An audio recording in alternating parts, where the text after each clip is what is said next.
Price God. இன்றைய நாளுக்கான தியானம் ஏசாயா 53 7 முதல் 10 வரை. அவர் நெருக்கப்பட்டும் ஒடுக்கப்பட்டும் இருந்தார். ஆனாலும் தம்முடைய வாயை அவர் திறக்கவில்லை. அடிக்கப்படும்படி கொண்டு போகப்படுகிற ஒரு ஆட்டுக்குட்டியைப் போலவும், தன்னை மயிர் கத்தரிக்கிறவனுக்கு முன்பாக சத்தமிடாதிருக்கிற ஆட்டைப் போலவும் அவர் தம்முடைய வாயை திறவாதிருந்தார். இடுக்கணிலும் நியாய தீர்ப்பிலும் இருந்து அவர் எடுக்கப்பட்டார். அவருடைய வம்சத்தை யாரால் சொல்லி முடியும்?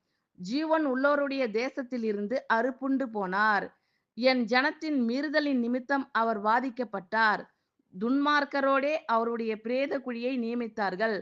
ஆனாலும் அவர் மரித்தபோது ஐசுவரியவானோடே இருந்தார். அவர் கொடுமை செய்யவில்லை. அவர் வாயில் வஞ்சனை இருந்ததும் இல்லை. கர்த்தரோ அவரை நொறுக்க சித்தமாகி அவரை பாடுகளுக்கு உட்படுத்தினார். அவருடைய ஆத்துமா தன்னை குற்ற நிவாரண பலியாக ஒப்பு கொடுக்கும் போது அவர் தமது சந்ததியைக் கண்டு நீடித்த நாளாய் இருப்பார். கர்த்தருக்கு சித்தமானது அவர் கையினால் வாய்க்கும். ஆமென். Thank you Lord.